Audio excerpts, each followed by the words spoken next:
ഉമർ മൗലവി ഉസ്താദിനോട് സമസ്തയായിരുന്ന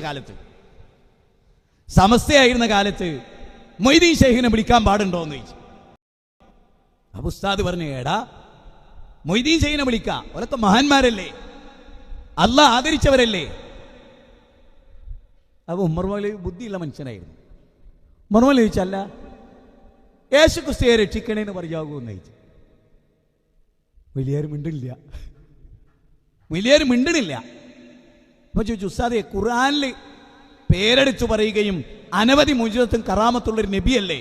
ആണ്. ആ നബീനെ നമുക്ക് വിളിക്കാൻ പാടില്ലല്ലേ? അപ്പൊ നമുക്ക് മൊയ്തീൻ ഷെയ്ഖിനെ വിളിക്കാവോ? അപ്പൊ മൊയ്ലിയാർ പറയണതോ, എടാ തലതെറിച്ചോനെ, ഈ വഹാബി ആയിപ്പോയോ എന്നൊരു ചോദ്യമാണ്. വിവരമുള്ളവരൊക്കെ വഹാബി. എന്തെങ്കിലും ഒരു നല്ല സംശയങ്ങൾ ഉസ്താദിനോട് ചോദിച്ചു നോക്ക്. എടാ ഈ തലരിഞ്ഞ ഈ വഹാബിയായോ? അപ്പൊ ബുദ്ധിയുള്ള വർത്താനം പറയുന്നവരൊക്കെ മുജാഹിദ്. എന്തൊരു കഥയായത് സഹോദരങ്ങളെ.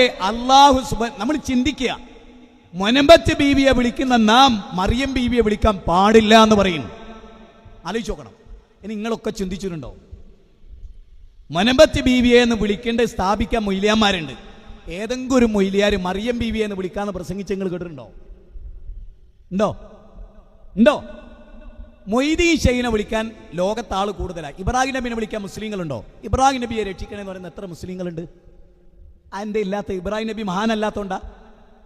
അതാണ് നമുക്ക് എന്തോ വിവരക്കേടാണ് സംഭവിച്ചത്. വിളിക്കേണ്ട ഇബ്രാഹിം നബിനല്ലേ? വിളിക്കേണ്ട ഈസാ നബിനല്ലേ? അതായത് നിങ്ങൾ ആലോചിച്ച് നോക്കും, മരിച്ച മനുഷ്യനെ വെള്ളപ്പാണ്ടുള്ളവനെ തടവി ഓൻ്റെ പാണ്ട് മാറ്റി, മരിച്ച മനുഷ്യനെ തടവി ഓനെ വിളിച്ചു, ഓനെ എണീറ്റ് പോന്നു.